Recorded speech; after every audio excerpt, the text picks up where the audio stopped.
had a family tragedy. Two of my nephews in '89 were gunned down in the streets of Milwaukee. They were both 24. They were both innocent. They weren't doing anything. It's just that the streets of Milwaukee were so violent at that time that a young African American outside at night was just a target. And we had a lot of young ones at that time that couldn't understand why these young men died like this. And out of that came a bunch of family meetings. It was all a way of kind of working through the grief and talking about Brian and Jeffrey. Out of that came different projects. One of the projects was, actually all the kids wanted to do a show. It snowballed and turned into a theater after one show that we did where the kids all helped make it happen. I borrowed stuff from different theater companies and folks that I knew, you know, sound equipment, some set stuff.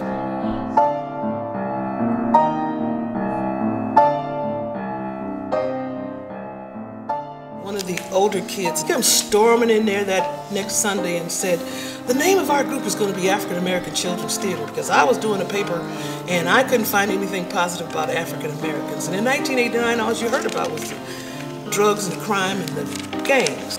And I said, well, you're not going to need a name. I mean, we're cleaning up and putting stuff away and giving things back to people. And one of the other cousins comes in 20 minutes later and she says, I got a gig for us. And it was something that took on a life of its own.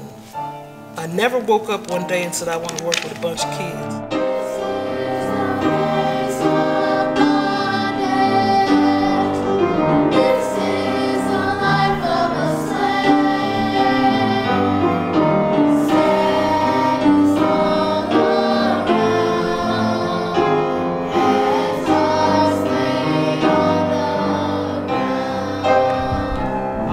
Started bringing their friends, and their friends started bringing their friends, and the next thing you know, I've got these kids on a regular basis.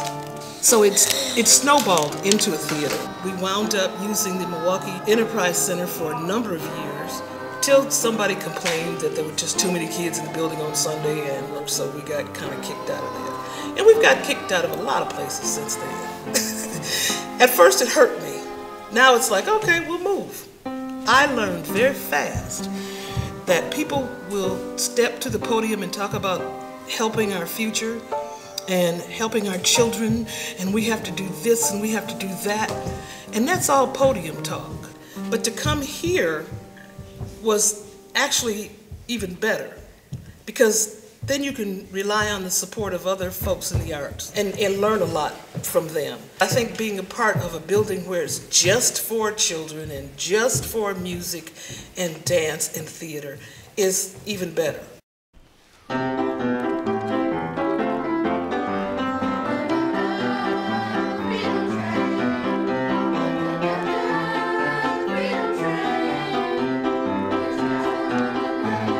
Last year, we started working with the YMCAs. So now we've got 3 projects in 3 different Ys, which is wonderful. We can service more children because it's, to me, extremely important for children to be a part of the arts, because the arts is this huge collaboration of other people and other art forms.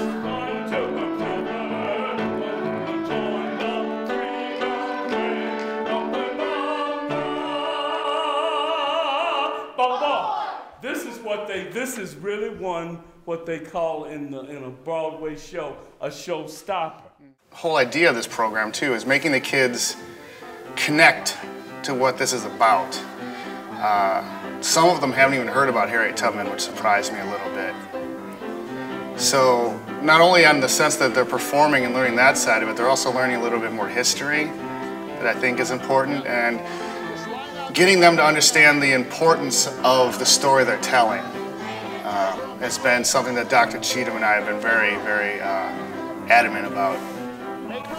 Staying on that point as well, that they're kind of putting their stamp on what has been centuries of storytelling about what happened during the slave times, about the Underground Railroad, and they're adding their own voices to it, to that long line of storytelling that's happened since then. That's kind of how we tried to explain it to them. I've got to straighten that out right now. I'm sorry. Just have a seat right there. Come join us, bottom part. 1, 2, now.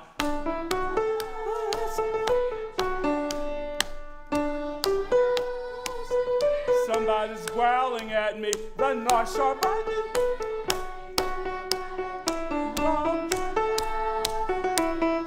Yeah, those words just keep coming. Come join us on the Freedom Train. Come join us on the Freedom Train. The North Star brightly leads the way to a brighter day. That's very important.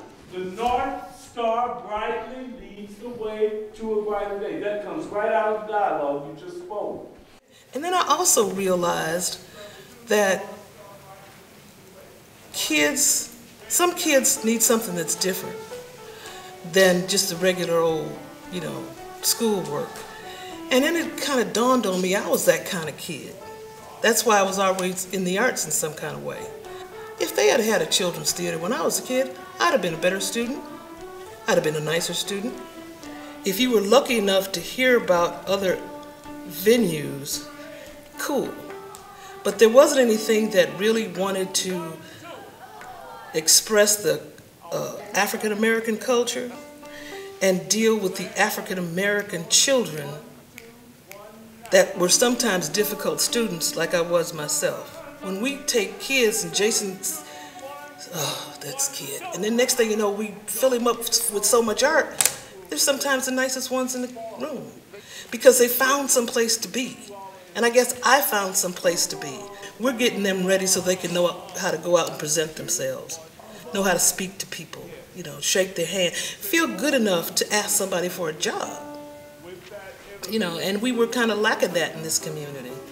What we want to do is make sure that the children we serve come out of here feeling better about themselves than they did when they came in.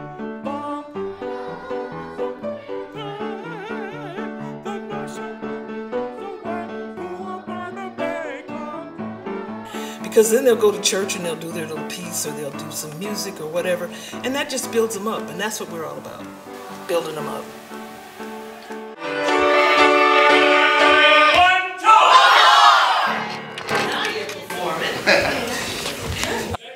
Plenty of energy.